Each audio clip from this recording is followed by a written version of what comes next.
गुरुवे सर्वलोकानां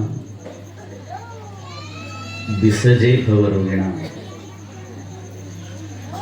निधये सर्वविद्यानां दक्षिणामूर्तये नमः। ब्रह्मेति उपदेशस्य विषयं यं प्रचक्षते वेदांतिनो जगन्मूलं तन्नमामि परम शिवं। ಪರಮ ಪವಿತ್ರಮಯವಾಗಿರ್ತಕ್ಕಂಥ ಫಾಲ್ಗುಣ ಮಾಸದ ಈ ಪವಿತ್ರವಾಗಿರುವಂತಹ ಸಂದರ್ಭದಲ್ಲಿ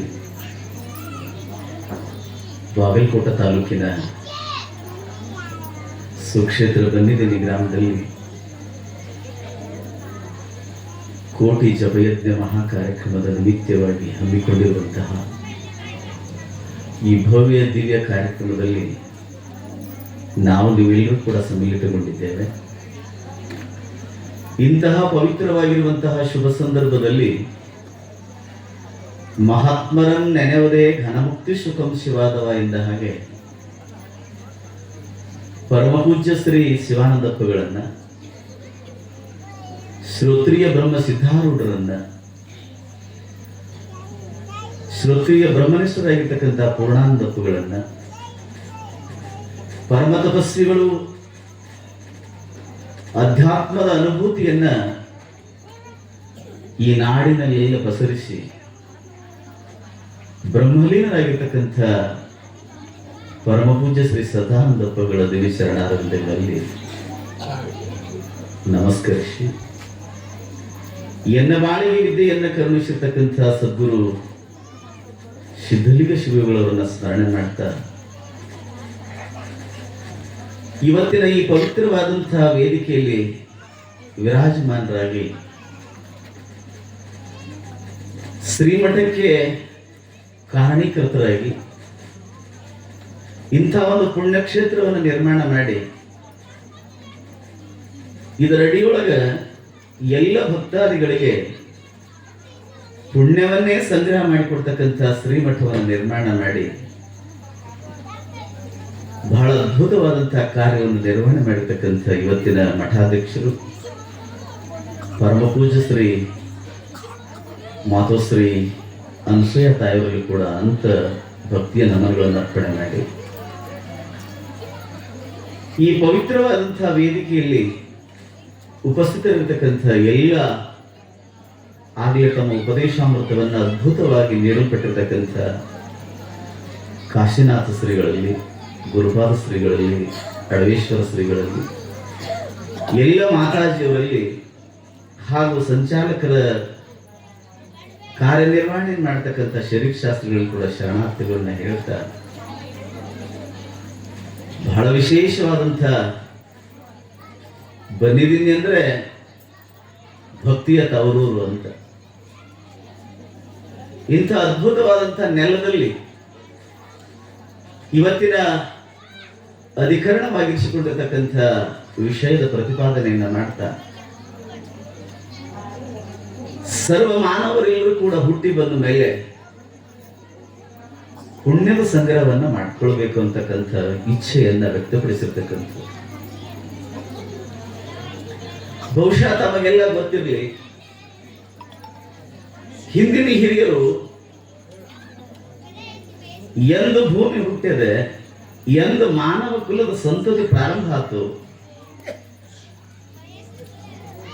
ಅಂದು ಈ ಊರಿಗೆ ಹಿರಿಯರು ಬಹಳ ವಿಚಾರ ಮಾಡಿ ಬನ್ನಿದಿನ್ನಿ ಅಂತ ಹೆಸರಿಟ್ಟಿದ್ದೀವಿ. ಹೌದಲ್ರಿ ರಘುಪೂಜ? ಬನ್ನಿದಿನ್ನಿ ಹೌದಲ್? ಅದ್ಭುತವಾದಂತಹ ಊರಿನ ಹೆಸರು ಮೊದಲನೇ ಅಕ್ಷರ ಬ, ಕೊನೆ ಅಕ್ಷರ ನಿ, ಬನ್ನಿ. ನಡುವಿನ ಎರಡು ಅಕ್ಷರಗಳೇನದಾವಲ್ಲ, ಸ್ವಲ್ಪ ತಾವ ತಿಳ್ಕೊಡ್ರಿ.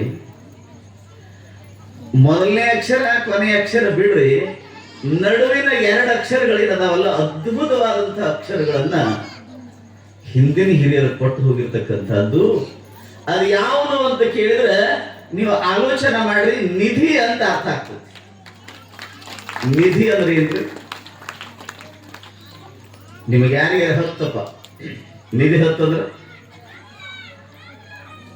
ನಿಧಿ ಅದರ ಸಂಪತ್ತು. ಬಹುಶಃ ಈ ಗ್ರಾಮದೊಳಗ ಈ ಪುಣ್ಯ ಭೂಮಿಯೊಳಗ ಏನು ತುಂಬೈತಿ ಅಂತ ಕೇಳಿದ್ರ, ಬನ್ನಿ ಈ ಜಾಗದೊಳಗ ನಿಧಿ ಐತಿ ಅಂತ ಹೇಳಲಿಕ್ಕೆ ಈ ಊರಿಗೆ ಬನ್ನಿದೀನಿ ಅಂತ ಹೆಸರು. ಅಂದ್ರೆ ಈ ಊರೊಳಗ ಯಾವ ನಿಧಿ ಐತಿ? ಅಪ್ಪ ನಮ್ಗೆ ಇಲ್ಲಿ ತನ ನಿಧಿ ಸಿಕ್ಕಿಲ್ಲಲ್ರಿ ಅಂತ ಅನ್ಬಹುದು ನೀವು. ಯಾವ ನಿಧಿ ನಿಮಗೆಲ್ಲ ಸಿಕ್ಕತಿ ಅಂತ ಕೇಳಿದ್ರೆ, ನಡೆದಾಡುವ ಮಾತನಾಡುವ ಪರಮ ಪವಿತ್ರವಾಗಿರ್ತಕ್ಕಂಥ ಒಬ್ಬ ಜ್ಞಾನಿ ಇಲ್ಲೇ ನಡೆದಾಡಿ ಹೋದ್ನಲ್ಲ, ಅಂಥ ಜ್ಞಾನಿಯನ್ನು ಪಡೆದಿರ್ತಕ್ಕಂಥವ್ರು ತಾವುಗಳೆಲ್ಲ ನಿಧಿ ಕಂಡಂತೆ ಅಂತ. ನಿಧಿನ ಅಲ್ಗದು. ಎಷ್ಟು ಬಳಸಿದ್ರು ಕೂಡ ಕಡಿಮೆ, ಎಷ್ಟು ಸ್ಮರಣೆ ಮಾಡಿದ್ರು ಕಡಿಮೆ.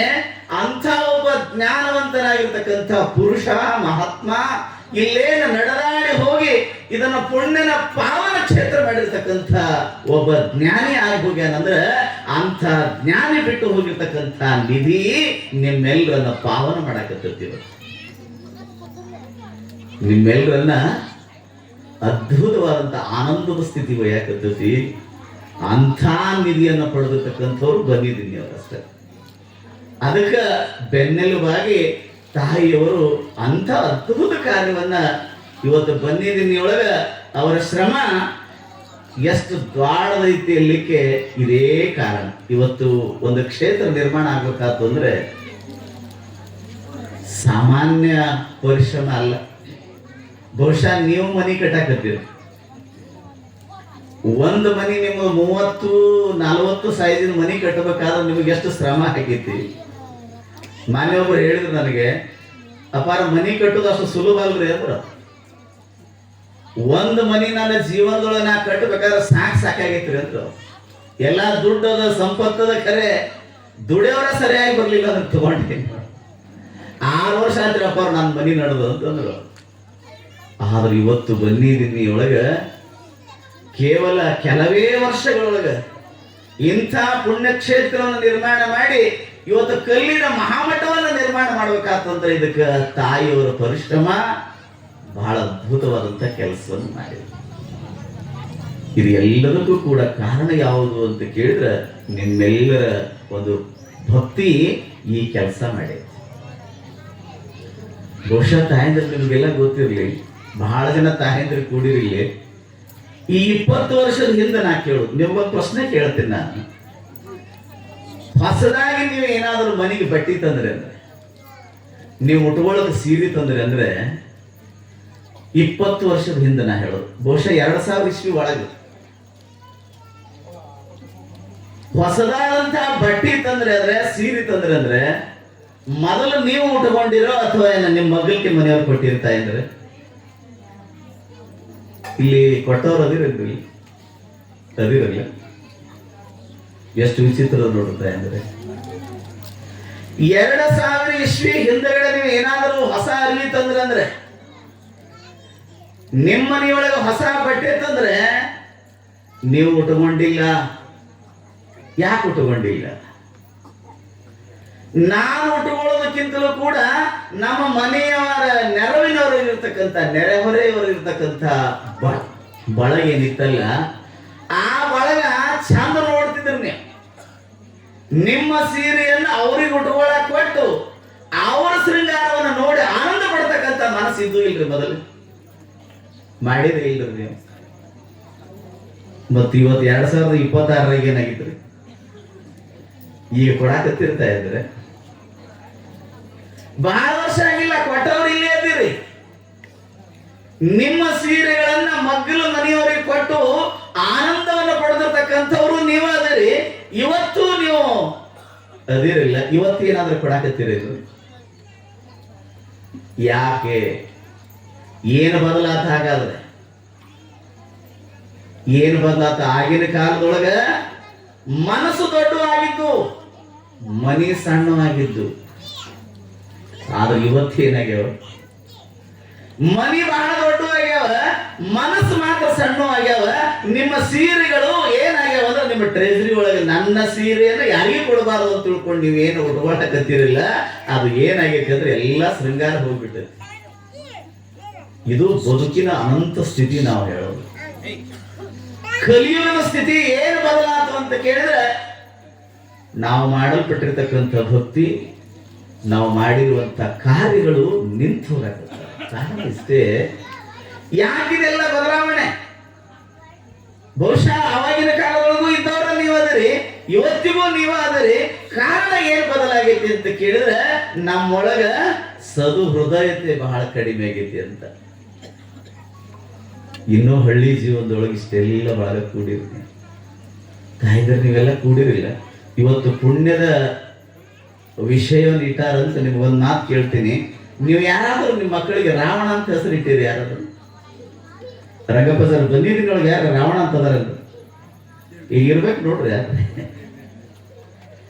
ಎಷ್ಟು ಅದ್ಭುತ ಅಲ್ವ? ತ್ರೈತಾಯುಗದೊಳಗೆ ಅಂದು ರಾಮನಿಗೆ ಬೇಡ ಆಗಿರ್ತಕ್ಕಂಥ ರಾವಣ ಇವತ್ತು ಕಲಿಯುಗದೊಳಗೆ ನಿಮ್ಮ ಮಕ್ಕಳಿಗೆ ಹೆಸರಿಟ್ಟಿಲ್ಲ. ಬಹುಶಃ ಬನ್ನಿದಿನೊಳಗೆ ಇಲ್ಲ ಅಂತ ನೀವು ತಿಳ್ಕೋಬೇಡ್ರಿ. ತಾಲೂಕಿನೊಳಗೆ ವಿಚಾರ ಮಾಡ್ರಿ, ಯಾರಾದ್ರೂ ರಾವಣ ಅಂತದಾರೇನ್ರಿ? ರಾಜ್ಯದೊಳಗೆ ವಿಚಾರ ಮಾಡ್ರಿ, ರಾವಣ ಅಂತ ಯಾರು ಇಟ್ಟಿಲ್ಲ. ಮುಂದೆ ಯಾರು ಇಡೋರದ್ರಿ? ಮಕ್ಕಳನ್ನ ಹಾಡ್ದ ನೀವು ಯಾರು ರಾವಣ ಅಂತ ಇಡೋರದ್ರಿ?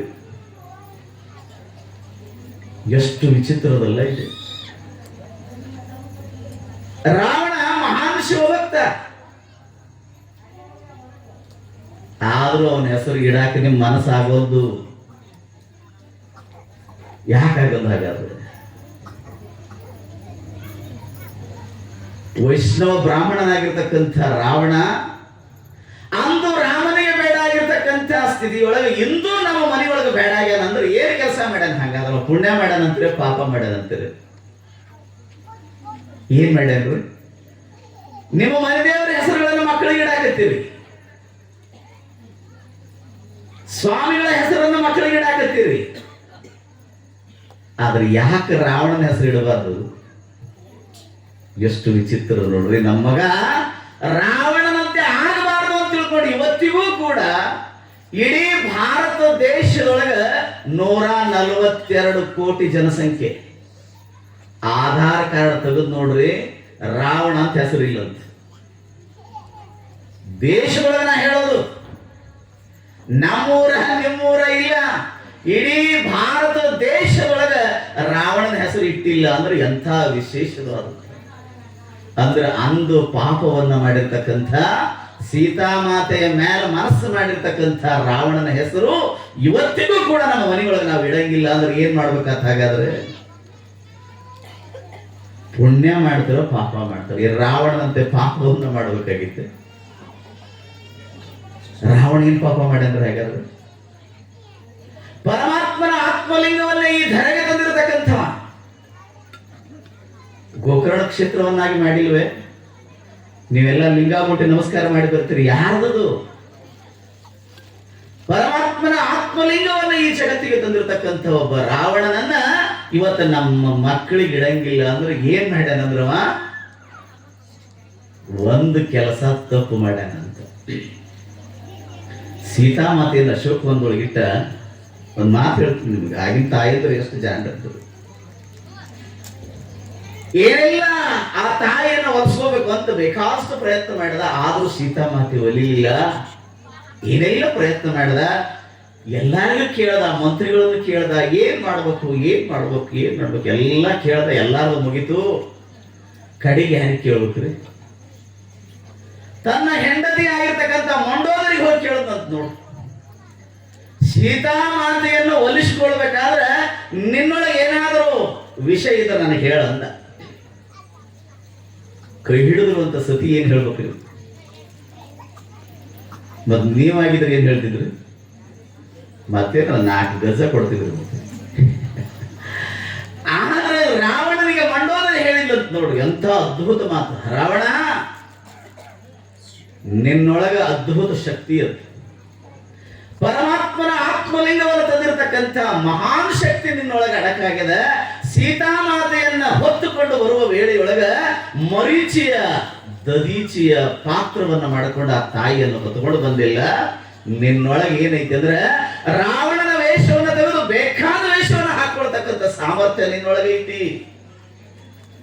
ಆದ ನೀನು ಸೀತಾಮಾತೆಯನ್ನು ಒಲಿಸಿಕೊಳ್ಳಬೇಕಾದ್ರೆ ಒಂದು ಕೆಲಸ ಮಾಡು, ನೀನು ರಾಮನ ವೇಷವನ್ನು ಹಾಕೋ, ಸೀತಾಮಾತೆ ಹತ್ತಿರ ಹೋಗು ಅಂತ ಹೇಳಿದ್ದಂತ ನೋಡು. ಯಾರು ಹೇಳೋರದಾರನ್ರಿ ಇಂಥ ಮಾತು? ರಾಮನ ವೇಷವನ್ನು ಹಾಕೋ, ನಿನಗೆ ಸೀತಾಮಾತೆ ಒಲಿತಾಳ.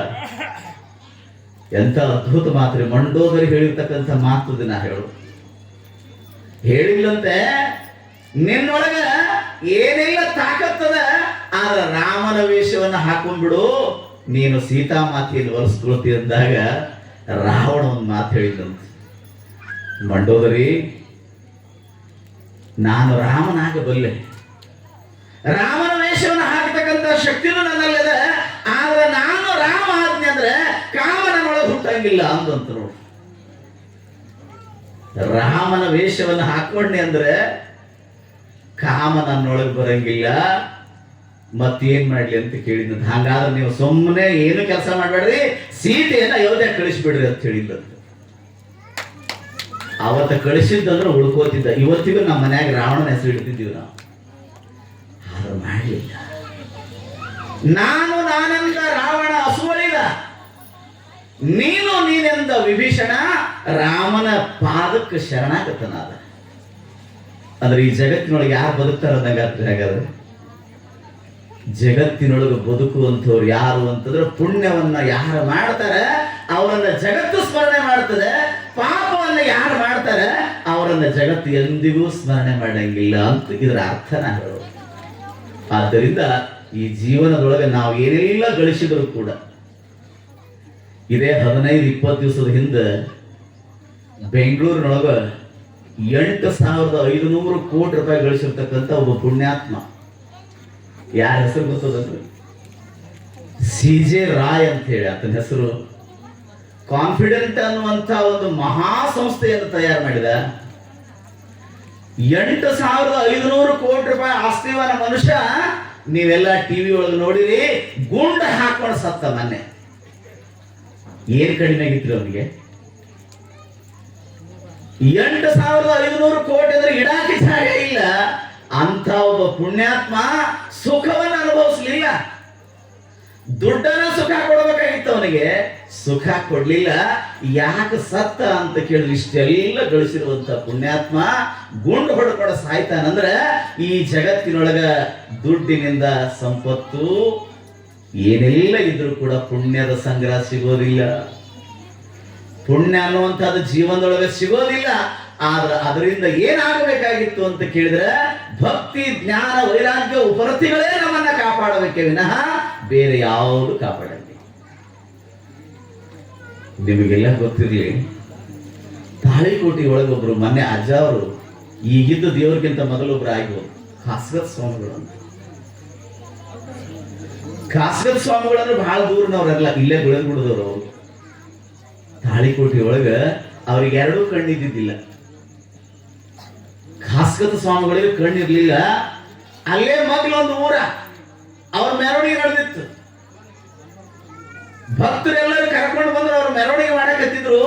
ಆ ಸಂದರ್ಭದೊಳಗೆ 2 ಹಂದಿ ಜಗಾಡ್ಕೊಂಡು ಬಂದು ಅದ್ಭುತವಾದಂತಹ ಸಭೆ ನಡೆದಿದೆ, ಮಹಾ ಮೆರವಣಿಗೆ ನಡೆದಿದೆ. 2 ಹಂದಿ ಜಗಾಡ್ಕೋತ ಏನು ಹೊಡೆದ್ರು ಹೋಗ್ಲಿಲ್ರಿ. ಎಷ್ಟು ಜನ ಹೊಡೆದ್ರು, ಏನೆಲ್ಲ ಮಾಡಿದ್ರು, ಹೊಡೆದ್ರು ಹೋಗ್ಲಿಲ್ಲ. ಅಪ್ಪುಗಳು ಸಮೀಪಕ್ಕೆ ಬರಾಕತ್ತು, ಕಣ್ಣಂತೂ ಇಲ್ಲ ಅಪ್ಪುಗಳಿಗೆ.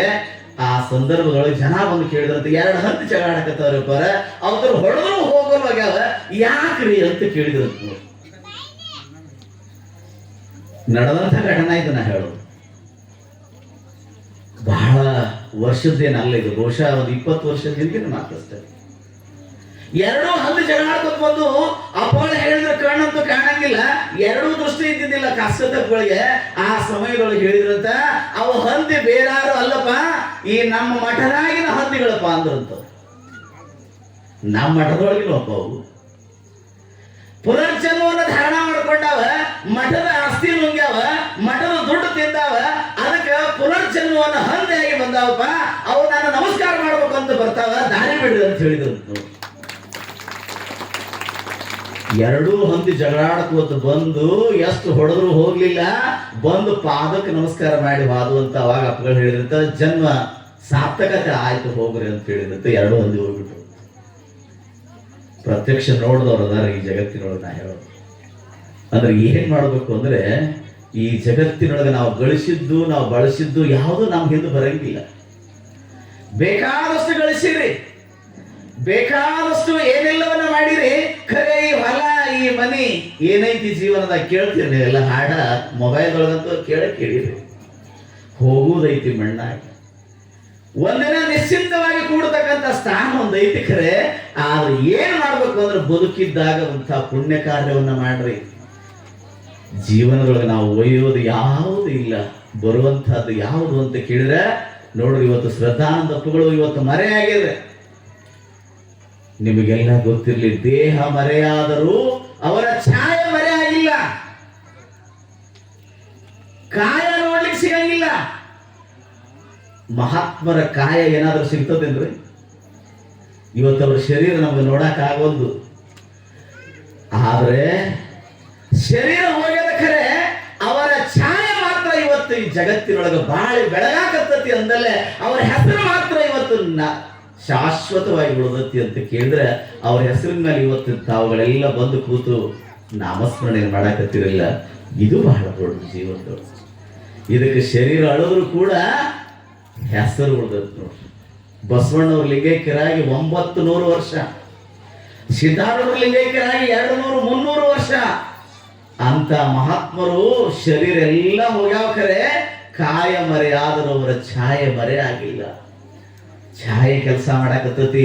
ಅಂತ ಮಹಾತ್ಮರು ಇವತ್ತು ಸತ್ತರೆಂದೆನಬೇಡ. ಮಹಾತ್ಮರು ಹೋಗ್ಯಾರಂತಲ್ಲ, ಇವತ್ತು ನಿಮ್ಮ ಪ್ರತಿಯೊಬ್ಬರ ಹೃದಯ ಮಂದಿರದೊಳಗೆ ಅವರೆಲ್ಲ ತುಂಬ್ಯಾರ ಅಂತ ತಿಳ್ಕೊಂಡನ ಇಂಥ ಕಾರ್ಯಕ್ರಮ ಅವ್ರ ಹೆಸರಿನ ಮೇಲೆ ನೀವು ಮಾಡಾಕತ್ತೀರಿ. ಇಂಥ ಅದ್ಭುತವಾದಂಥ ಕೆಲಸ ನಡೆದೋದಲ್ಲ, ಇದು ಬಹಳ ಅದ್ಭುತವಾಗಿರ್ತಕ್ಕಂಥದ್ದು. ಬಹುಶಃ ನಿಮಗೆಲ್ಲ ಗೊತ್ತಿರಲಿ, 1992 ಅಮ್ಮವರು ನಾವು ಕೂಡಿ ಶಿರೂರೊಳಗೆ ಒಂದು ಕಾರ್ಯಕ್ರಮ ಮಾಡಿದ್ವಿ. ತಾಯಿಯವ್ರಿಗೆ ಗೊತ್ತದೆ, 92 ನಾ ಹೇಳೋದು. ಅವಾಗ ತಾಯಿಯವರು ನಮಗೆ ಪರಿಚಯ. ಅವತ್ತಿನಿಂದ ಇವತ್ತಿನವರು ಕೂಡ ಅವರ ಶ್ರಮ, ಅವರು ಮಾಡಲ್ಪಟ್ಟಿರ್ತಕ್ಕಂಥ ಕಾರ್ಯ ಬಹು ಸ್ತುತ್ಯಾರ್ಹವಾಗಿರ್ತಕ್ಕಂಥದ್ದು. ಅವರ ಜೀವನ ಯಾರಿಗಾಗಿ ಅಂತ ಕೇಳಿದ್ರೆ ನಿಮ್ಮೆಲ್ಲರ ಬದುಕಿಗಾಗಿ, ನಿಮ್ಮೆಲ್ಲರ ಶ್ರೇಷ್ಠತೆಗಾಗಿ ಇಷ್ಟೆಲ್ಲವನ್ನು ಮಾಡತಕ್ಕಂಥ ಕಾರ್ಯ ಬಹು ಸ್ತುತ್ಯಾರ್ಹವಾಗಿರ್ತಕ್ಕಂಥದ್ದು. ಇವತ್ತು ಶ್ರೀಮಠ ನೋಡ್ಬಿಟ್ರೆ ಎಷ್ಟು ಆನಂದ ಆಗ್ತತಿ ಅಂತ ಕೇಳಿದ್ರೆ, ಅದ್ಭುತವಾದಂಥ ಒಂದು ಮಹಾಮಠವನ್ನು ನಿರ್ಮಾಣ ಮಾಡಿ ಬಂದಿದ್ದೀನಿ ಗ್ರಾಮದೊಳಗೆ. ಈ ನಿಧಿಯನ್ನು ತಯಾರು ಮಾಡ್ಯಾರಲ್ಲ ಅಮ್ಮ ಅವರು, ಈ ನಿಧಿಯನ್ನು ಬಳಸ್ಕೊಡ್ರಿ ಅನ್ನುವಂಥ ಮಾತುಗಳನ್ನು ಹೇಳ್ತಾ, ಪುಣ್ಯವನ್ನೇ ಮಾಡ್ರಿ ಅನ್ನುವಂಥ ಮಾತುಗಳನ್ನು ಹೇಳ್ತಾ ನಮ್ಮ ಮಾತಿಗೆ ನಾನೇ ನೀನೆಂದ ನಾನೇ ನೀನೆಂದ ನೆನೆದವರ ಮನದೊಳಗಿರುವೆನೆಂದ ನೆನಹಿನೊಳಗ ತನ್ನ ಮನೆಯ ಮಾಡಿದ ಸೋಹಮ್ಮ ಆತ್ಮನು ನೀನೆಂದು ತಿಳಿದ ಗುರು ಶ್ರದ್ಧಾನಂದರ ನೆನಪನ್ನ ಅಪ್ಪಾಜಿಯವರು ಇಷ್ಟೊತ್ತಿನವರೆಗೆ ಆಶೀರ್ವಚನ ದಯಪಾಲಿಸಿದ್ದಾರೆ. ಗಣನೇತೃತ್ವ ಸ್ಥಾನವನ್ನು ಅಲಂಕರಿಸಿ ನಮ್ಮ ನಿಮ್ಮೆಲ್ಲರನ್ನ ಹರಸಿ ಆಶೀರ್ವಚನ ದಯಪಾಲಿಸುವ ಪೂಜ್ಯ ಅಪ್ಪಾಜಿಯವರಿಗೆ ನಮ್ಮ ನಿಮ್ಮೆಲ್ಲ ಪರವಾಗಿ ದೀರ್ಘದಂಡ ಪ್ರಣಾಮಗಳನ್ನು ಅರ್ಪಿಸುತ್ತಾ ಇನ್ನು ಮುಂದೆ ಪಾವನ ಸಾನ್ನಿಧ್ಯ ಪೀಠವನ್ನು ಅಲಂಕರಿಸಿ ನಮ್ಮ ನಿಮ್ಮೆಲ್ಲರನ್ನ ಹರಸಿ ಆಶೀರ್ವದಿಸಿ ತಾಯಿಯವರು